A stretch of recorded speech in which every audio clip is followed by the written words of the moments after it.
So our scene that we're going to be talking about is oranges. Yeah, we came up with the idea of oranges with manners. So we talked about in Britain how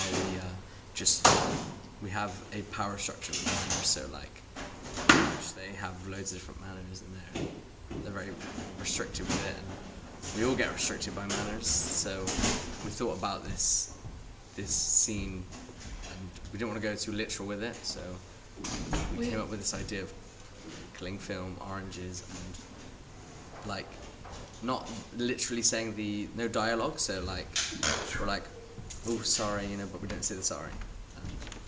We chose oranges because it symbolises a tree and growth, and it shows us for when we were a child and stuff into how we're an adult now, and how as an adult we are expected to be polite and let people have the last cake or something, even though you do be mature about it. Yeah, we were told to be mature. In this piece, those kind of mannerisms are kind of scrapped back, because at the end of the day, if you want that orange, you want that orange sort of thing, and you're gonna take it whether it's wrong or right, sort of thing. The idea of cling film sort of shows it's really restricting. We put it around ourselves and it's restricting us, so we aren't fully able to be, because that's sort of how manners feel.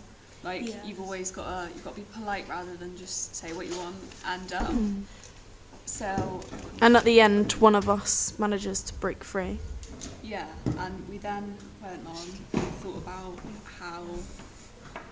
how you find. Actually, no. Sorry. Well, Quaid doesn't get the orange, because I think it's because all of us, even though we hide it with or laughter or whatever, we are more determined.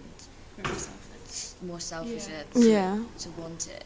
We don't care if we're showing manners or not, whereas Quaid always wants to show manners. At the end, once we've had oranges, we lose our manners, and Sammy will really eat grossly, it off the floor, with no manners whatsoever, eat it off the floor, and I even break my orange in half, because he helped me open my orange. The right thing to do would be okay, we can share sort of thing, because there's only one orange and two of us, but I want my character that she wants the orange, so and she's not letting anything stop it, even though she got help. I have the power of the orange in my hand. Yeah. Why can't I just eat this orange that I want? And it's because we're restricted of our manners and stuff, and if it was the way we wanted it, and we're leaving the two at the end so that they're the main focus, so that the audience don't get distracted by any of the rest of us. And it would shock the audience more if I didn't share, because they'd expect to see a person sharing something. Because nowadays that's what you expect. Yeah. And how does that make it a theatre of quality performance? What was Artaud's aims for theatre? Makes the audience think. A visceral reaction.